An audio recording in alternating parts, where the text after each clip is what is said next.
In this part of the video, we shall study about types of relations. So, इसमें जो first type है, that is reflexive relation.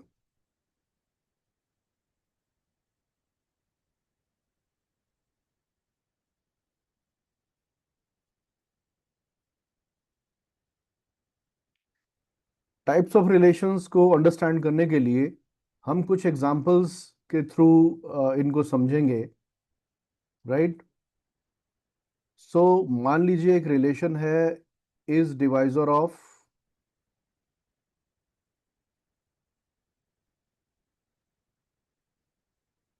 एक relation है is parallel to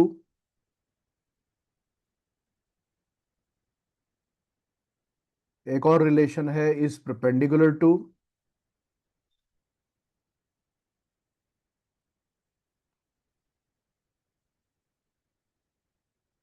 one more relation is similar to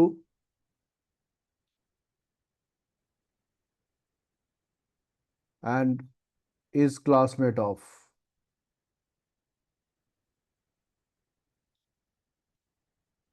और आपको पता है कि रिलेशन एक सेट से दूसरे सेट की तरफ होता है, तो सेट हमें पता होना चाहिए। तो लेट इन फर्स्ट केस हम मानते हैं कि सेट जो है वो तंबोला के नंबर्स हैं। In this case is divisor of, so this set is numbers of tambola.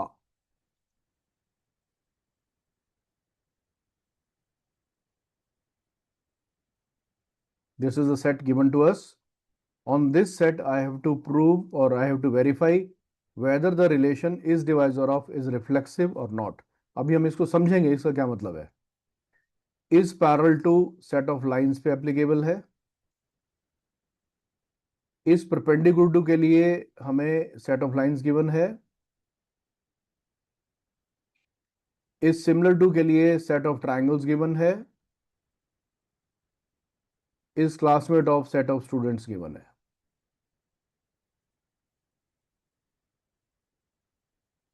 Now, what is the meaning of reflexive relation? We will understand that with the help of these 5 examples. Now, R is a relation from set A to set A. A यहाँ पे कोई भी एक हमने set assume किया, कोई भी एक set. मतलब if we are taking the first example, तो A will be number of tombola. If we are taking the second one is parallel to, then A will be set of lines. इस perpendicular to के लिए A set of lines. इस similar to के लिए A जो हो जाएगा वो set of triangles हो जाएगा। इस classmate of के लिए A set of students हो जाएगा, right? So A is a set representing these cases. So for reflexive relation के लिए क्या करना है? अब जैसे फर्स्ट केस अगर हम ले रहे हैं इज डिवाइजर ऑफ, अब ये हमें चेक करना है कि ये रिलेशन रिफ्लेक्सिव है या नहीं है। इसका मतलब क्या है कि तंबोला के नंबर्स, आपके पास एक बॉल में मान लीजिए तंबोला के नंबर्स हैं, आप कोई भी एक नंबर पिक कर लीजिए और उस नंबर को कॉपी कर लीजिए। मान लीजिए आपका नंबर आ गया, आपने पिक किया, नंबर आ गया 21। अब 21 को कॉपी किया तो 21। अब जो रिलेशन है इज डिवाइजर ऑफ, एक एलिमेंट इसके लेफ्ट में रख दीजिए, एक एलिमेंट इसके राइट में रख दीजिए, तो आपकी फुल स्टेटमेंट बनेगी 21 is divisor of 21, which is true, right? And it is not, this statement is not just true for 21 only, it is true for all the numbers of tambola. Suppose number next आप pick करते हैं, number आपको आ गया 49, right? So left और right में 49 रख दो, इस रिलेशन के लेफ्ट में 49 रख दो, राइट में भी 49 रख दो, सेम नंबर रखना है। सो 49 is divisor of 49 is true, right? So if any relation which is true for every element of the given set, then that relation is said to be a reflexive relation. इसको फिर लिखते कैसे हैं कि सबसे पहले let A belongs to A, आपने set A में से एक एलिमेंट पिक किया, अगर A, A belongs to R, मतलब A और B की जगह पे आप A और A रख रहे हो, अब आप सेम एलिमेंट रखना है आपको। So A is an A, let A belongs to A. If A comma A, ordered pair A comma A belongs to R for all A belonging to that set. then relation is said to be reflexive.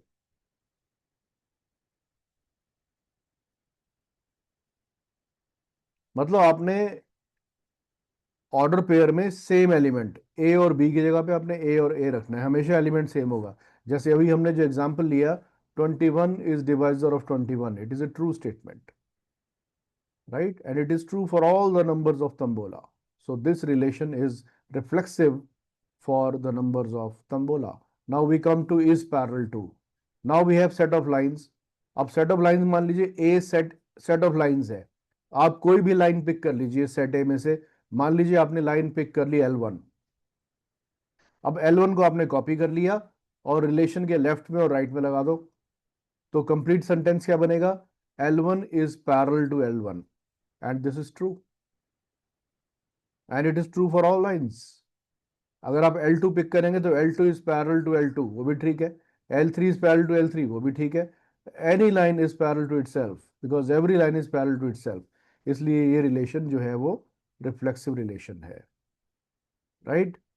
Is perpendicular to, अब आप left और right में अगर आप same element रखते हैं तो ये ट्रू नहीं है। If you are taking L1 is perpendicular to L1, this is false. कोई भी लाइन अपने ऊपर परपेंडिकुलर नहीं हो सकती, इसलिए ये रिलेशन रिफ्लेक्सिव नहीं है। Then you have set of triangles. मान लीजिए आपने ट्राइंगल ले लिया T1।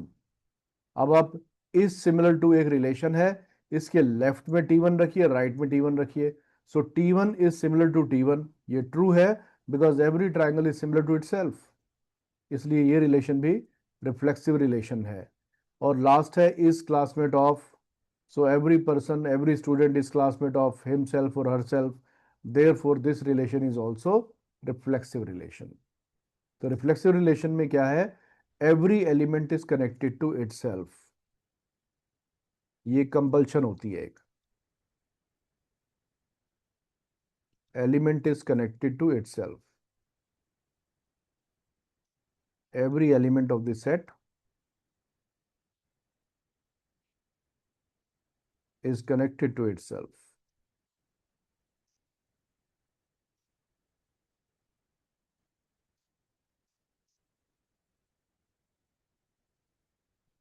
तो रिफ्लेक्सिव में और भी हो सकते हैं, मतलब 21, अगर कोई भी रिलेशन आपको दिया हुआ है तो 21 42 को भी डिवाइड करता है। लेकिन रिफ्लेक्सिविटी के लिए ये कंपलसरी है कि आपको वो एलिमेंट लेफ्ट और राइट में सेम होने चाहिए, ऑर्डर पेयर में दोनों एलिमेंट सेम होने चाहिए, तो ही वो रिफ्लेक्सिव रिलेशन होगा। I hope it is clear. Second type of relation is symmetric relation.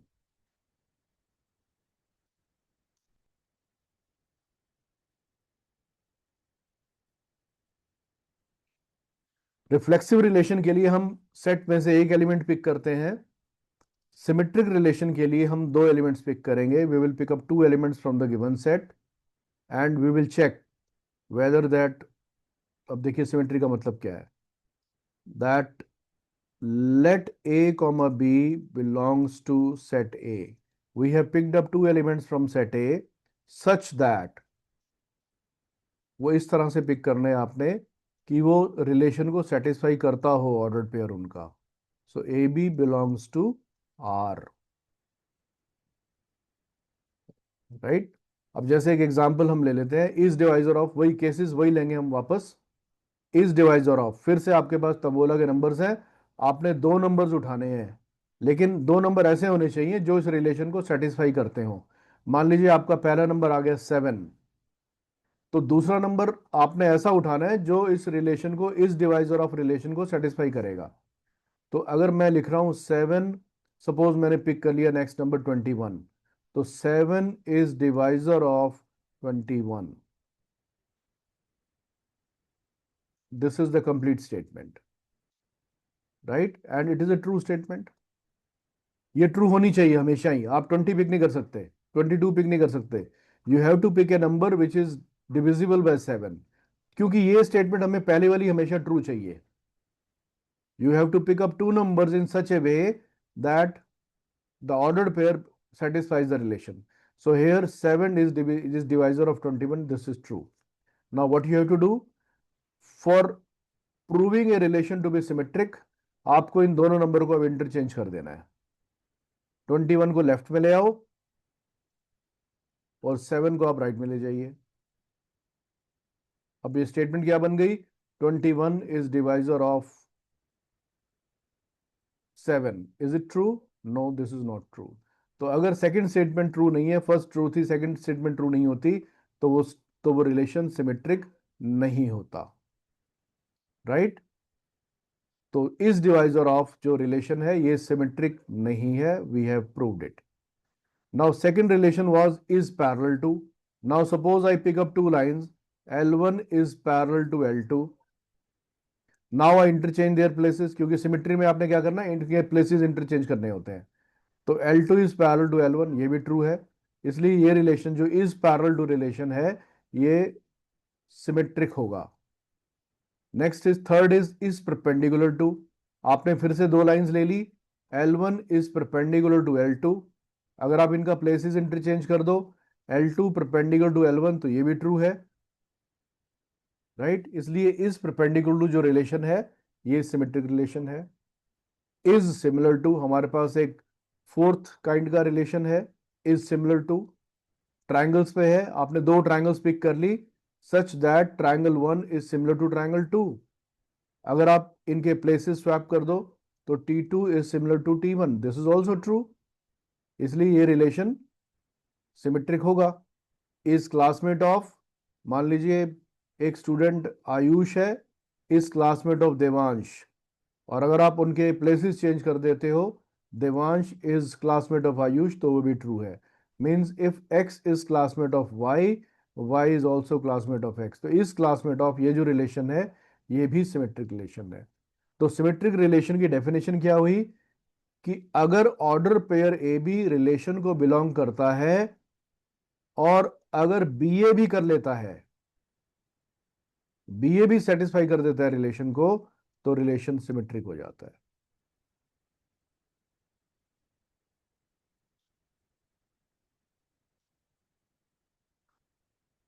Right? I hope you are understanding the things. Third type का जो रिलेशन है वो है transitive relation.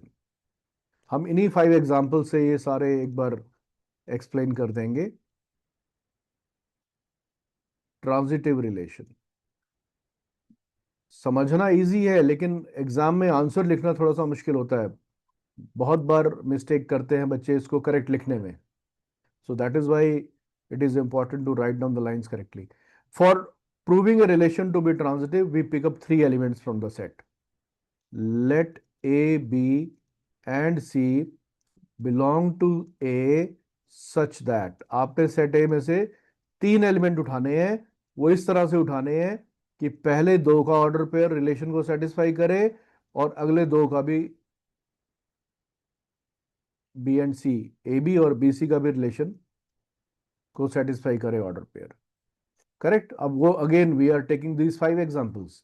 Is divisor of, ये एक रिलेशन हमें दिया हुआ है, इज डिवाइजर ऑफ। फिर से आप तंबोला वाले नंबर्स पे पहुंच जाइए। मान लीजिए इस बार आपने पहला नंबर पिक किया 11, तो दूसरा नंबर आपको पिक करना है जो 11 से डिविजिबल हो, क्योंकि that is a condition, primary condition satisfy होनी चाहिए। सो 11 इज डिवाइजर ऑफ से 33 एंड 33 इज डिवाइजर ऑफ 66। तो क्या 11 66 का डिवाइजर होगा? Yes. So is divisor of, right? So we are taking up A, B and C, 11, 33, 66, such that AB order pair AB must satisfy the relation. It means 11 is divisor of 33, ये correct है। 33 is divisor of 66, ये भी correct है। अगर आप इससे ये conclude कर पाते हो that A is divisor of C, मतलब 11 is divisor of 66, तो वो relation जो है वो ट्रांजिटिव रिलेशन है। So is divisor of is a transitive relation. इसका मतलब let ABC belong to set A such that order pair AB belongs to R and order pair BC belongs to R. And if you prove that AC belongs to R, then R is a transitive relation. Then R is transitive.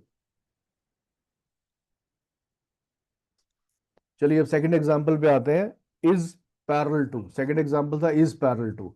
अब आपने तीन lines लेनी है कोई भी जो इस relation को सेटिस्फाई करते हो। तो मान लीजिए L1 L2 L3 हमने तीन लाइंस ले ली। L1 is parallel to L2 क्योंकि रिलेशन है इज पैरेलल टू, तो एक एलिमेंट लेफ्ट में रखना है एक उसके राइट में रखना है। L1 is parallel to L2 और फिर हो गया L2 is parallel to L3। तो क्या हम इससे ये कंक्लूड कर सकते हैं कि L1 is parallel to L3?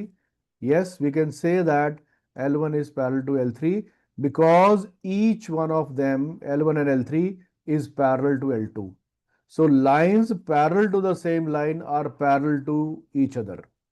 L1 and L3 are parallel to the same line L2. Therefore, they will be parallel to each other. That is why L1 is parallel to L3. इसलिए is parallel to जो relation है ये transitive relation है। अब हम next पे आते हैं। Is perpendicular to, next relation example हमने लिया हुआ था is perpendicular to. So is perpendicular to में L1 is perpendicular to L2 and L2 is perpendicular to L3। इससे अब हम ये कंक्लूड नहीं कर सकते कि L1 और L3 आपस में परपेंडिकुलर होंगे। We can't prove this. So L1 is perpendicular to L3 is wrong. Correct. Therefore is perpendicular to जो रिलेशन है वो ट्रांजिटिव नहीं है। Then we come to the last example, is classmate of. Now suppose x is classmate of y and y is classmate of z, therefore x is classmate of z. They study in the same class. So if x and y are studying in the same class, y and z are studying in the same class, it means x and z are also studying in the same class. Therefore, this relation is classmate of is a transitive relation. Correct. एक बार मैं quickly फिर से repeat कर देता हूं तीनों type के relation ताकि थोड़ी क्लैरिटी आपको बन जाए। First one is reflexive relation. For proving a relation to be reflexive, we pick up one element from the given set and we make the order pair from that one element only, right? And if that order pair belongs to or satisfies the relation and it is true for all the elements of the set, then relation is said to be reflexive. Every element is connected to itself. अगर relation कर पाता है ऐसा तो relation reflexive होता है। Correct. Second है symmetric. If A is connected to B through a relation and B is also connected to A through the same relation, then R is symmetric. And the last one is transitive. If A is related to B and B is related to C, and if you are able to establish that A is related to C, then relation R is a transitive relation. I hope it is clear to all. So a relation which is reflexive,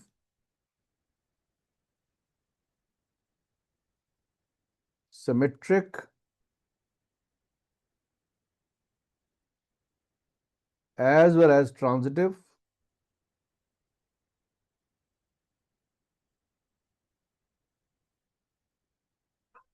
is called an equivalence relation. Equivalence relation.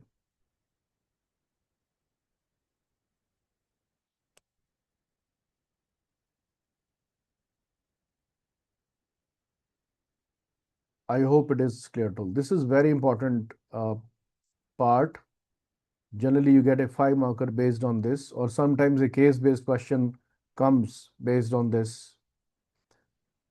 So, and transitivity की एक और condition भी होती है. Now, AB belongs to R, transitivity की बात कर रहा हूँ. AB belongs to R and BC belongs to R. This is known as primary condition. और इसके बेसिस पे अगर आप AC belongs to R बोल रहे हो, दिस इज सेकेंडरी कंडीशन, तो रिलेशन ट्रांजिटिव होता है। लेकिन अगर प्राइमरी कंडीशन सेटिस्फाई नहीं होती means you are not able to find out the third element C, which can satisfy this relation. Even then that relation is called transitive relation. For example, if I have AB belongs to R, but there is no C or no element which I can connect to B, so in that case also relation is transitive. You should remember this point. Correct? We will take some simple questions now. For example, if I have, अच्छा एक चीज और है, आपने कहीं अगर इनको negate करना है कि रिफ्लेक्सिव नहीं है, सिमेट्रिक नहीं है, ट्रांजिटिव नहीं है, आप एक पर्टिकुलर एग्जांपल के थ्रू आप वो बता सकते हो। लेकिन जहां आपको प्रूव करना है कि रिफ्लेक्सिव है, सिमेट्रिक है और ट्रांजिटिव है या इक्विवेलेंस रिलेशन है, तो आपको एक जनरल मेथड लेना पड़ेगा, आप उसमें पर्टिकुलर एग्जांपल से प्रूव नहीं कर सकते। We will do some questions based on that. For example, एक क्वेश्चन है, set A is given to you, it has elements 1 2 3 till 12. R is a relation from A to A, so R is a relation on set A, and it is defined as R is equal to x comma y such that 3x minus y equal to 0. Now the question is R reflexive, symmetric और transitive? क्या ये है? तो अभी हमें check करना है कि ये है ऐसा या नहीं है। अब रिफ्लेक्सिविटी पहले हम चेक कर लेते हैं। अब रिफ्लेक्सिविटी की कंडीशन हमें पता है कि हमें we are allowed to pick up only one element from the set. Set A में से हमें एक एलिमेंट पिक करना है और उसको कॉपी कर लेना है। मान लीजिए आपने एलिमेंट 2 पिक कर लिया, तो 2 2 ऑर्डर पेयर बना दिया आपने 2,2, उसी को ही कॉपी कर लिया। Now put that in relation, उसको अब आपने 2 उठाया उस सेट से ए से और उसको रिलेशन में पुट करके देखा। 3, because relation is 3x minus y equal to 0. So 3 into 2 minus 2 equal to 0. क्या ये स्टेटमेंट ट्रू है? No, this is false. Is not true. ये रिलेशन ट्रू, ये इक्वेशन सेटिस्फाई नहीं हो रही, 0 नहीं, 2,2 इसको सेटिस्फाई नहीं कर रहा। Therefore 2,2 इस रिलेशन को बिलोंग नहीं करेगा, और अगर एक भी एलिमेंट सेट ए का नहीं करेगा तो वो रिलेशन रिफ्लेक्सिव नहीं होगा। Therefore R is not reflexive. Symmetry check कर लेते हैं। Now we pick up two elements from set A which satisfy this relation. Now let us pick up, suppose I take x is equal to 1, then I should take y is equal to 3, right? So 1 comma 3 I have picked up from set A such that, because you have to pick up those elements only which satisfy the relation. 1 comma 3 belongs to R, means 3 into 1 minus 3 is equal to 0 is true. ये statement आपकी true है। लेकिन अगर आप 1 और 3 का place interchange कर दो, 3 इंटू 3 माइनस 1 कर दोगे, ये 3 यहां पे ले आए और इस 1 को यहां ले गए, राइट? तो ये स्टेटमेंट फॉल्स हो जाती है। इसका मतलब 1,3 तो बिलोंग करता है रिलेशन को, लेकिन 3,1 नहीं करता। और जहां पर ए बी बिलोंग करता है और बी ए नहीं करता तो वो रिलेशन सिमेट्रिक नहीं है। Therefore R is not symmetric. Now we check the transitivity. We pick up one element, 3 elements now. क्योंकि रिफ्लेक्सिविटी के लिए 1, सिमेट्री के लिए 2, ट्रांजिटिविटी के लिए 3 एलिमेंट आपको अलाउड है उठाना। सो मान लीजिए हमने 139 ले लिया, सच दैट, क्योंकि इसलिए उठाया हमने क्योंकि 1,3 रिलेशन को सेटिस्फाई करता है, 3,9 भी करता है। क्यों करता है? क्योंकि 3 into 1 minus 3 equal to 0 is true. 3 into 3 minus 9 equal to 0 is also true. Now drop 3, middle element drop कर दो और 1 और 9 का कनेक्शन देखो। अब 3 into 1 minus 9 equal to 0 is false. इसका मतलब 1,3 बिलोंग करता है, 3,9 करता है, लेकिन 1,9 नहीं करता। 1,9 क्योंकि नहीं करता, इसलिए रिलेशन ट्रांजिटिव नहीं है। तो जो एग्जाम्पल हमने लिया उसमें वो रिलेशन ना तो रिफ्लेक्सिव है ना ही सिमेट्रिक है और ना ही ट्रांजिटिव है। तो इसके और एग्जांपल्स के लिए we will move to part 3। Thank you.